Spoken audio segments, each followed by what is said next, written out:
నమస్కారం. మీ విజయ్ కుమార్ కంట. ఈ వేకువ అంటే ఈ శుభోదయం మిమ్మల్ని స్థిరంగా ఖచ్చితంగా ఉండమని చెప్పదు. ఈ రోజుని ధైర్యంగా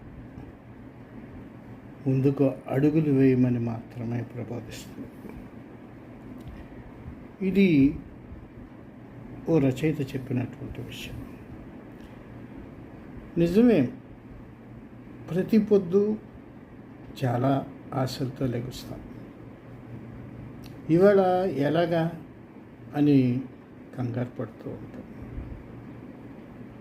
రోజు ప్రారంభించడానికి ఒక స్థిరమైనటువంటి వ్యక్తిత్వం అంటే పర్సనాలిటీని మనం నిర్మాణం చేసుకోవాలి.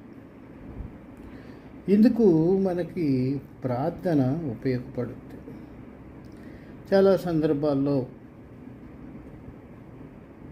హిందువులైతే వేకువజామునే లేచి గుళ్ళకు వెళ్ళొస్తారు, కొంతమంది సంధ్యావందనం చేస్తారు, కొంతమంది పొర్లు దండాలు చేస్తారు. క్రైస్తవులైతే బైబిల్ వచనాలను పఠించి ఆ తర్వాత వాటిని విశ్లేషించుకుని తమ కష్ట సుఖాలని దేవుడికి చెప్పి ఆ దినం మంచిగా ఉండాలనుకుంటారు. ముస్లింలు అంతే, ఏ మతం వారైనా అంతే. అసలు ప్రార్థన ఎందుకు అవసరం? ప్రార్థన మనకి జీవన పునశ్చరణ, నిన్నటి సంగతుల గురించి జ్ఞాపకం చేస్తుంది. అన్నిటికీ మంచి శ్రాంతం నుంచి ప్రశాంతత వైపుకు ఒక వంతెనలాగా తీసుకుని వెళ్తుంది. వంతెన నిర్మాణాన్ని చేస్తుంది. ప్రార్థన చేసుకుని చేయటం వల్ల గతం అంటే నిన్న జరిగిన సంఘటనలన్నీ మర్చిపోతాం.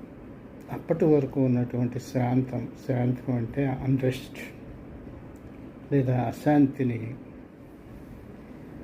మనం వదిలి పీస్, శాంతి వైపుకు అడుగులు వేస్తాం. మనశ్శాంతి ఉన్నప్పుడు మాత్రమే ఈ పని అయినా చేస్తూ ఉంటాం. నిరంతరం దిగాలుగా ఉండే కన్నా మన సంగతులు మనం చూడని మనల్ని చూస్తాడనుకునే శక్తికి నివేదించడంలో తప్పు లేదు. ప్రార్థన ఈ రోజుకి ఒక మంచి ప్రణాళిక. శుభోదయం.